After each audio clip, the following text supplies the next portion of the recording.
پرۆسەیە دەرخستنا سڤیلان و کەس و کارên çekdarên Daişê ji aliyê şervanên Hesedê ve ji bagoza Rojhilatê dêra zora Sûriyê berdewam e.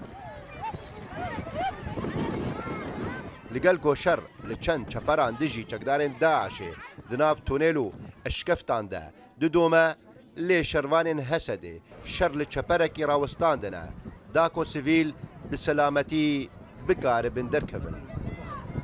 طبعا هناك تقدمات للمقاتلين لكن شروان به پیش داده چن لی بدرنگی شر لی چپرکی راوستیایا داکو سیویل جوی دره درکوین و بودورن آرام بین وگو هستن امنها پیشوازیا وان سیویلان دیکن که جدورا بین دست داعش دردکوین داعش اوک مرتارن شر بکارده آنین امنها وان ودو گهزن دورن که حسده کنترل کرنه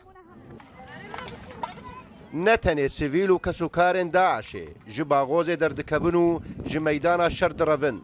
Bi sedan çekdarên Daişê jî naxwazin şer bikin û xwe radestî Hesedê dikin. طبعا كما تشاهدون الآن هناك مجموعة كبيرة من وەکوون دبینن حتا نها me du rojan de 3500 sivîl derxistine. Wê proseya derxistinê berdewam be heta sivîl bên ewlekirin. Di nav proseya derxistinê de 500 çekdarên Daişê jî hebûn. Her wiha hejmara çekdarên xwe radestkirî jî zêde dibe. Li gor daxuyaniyên sivîl û kes û karên çekdarên Daişê yên ku ji baغozê direvin rewş gelekî xirab e. Xwarin gelekî kêm e.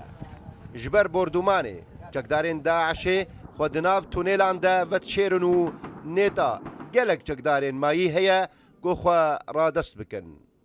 Loloxan Rûdaw.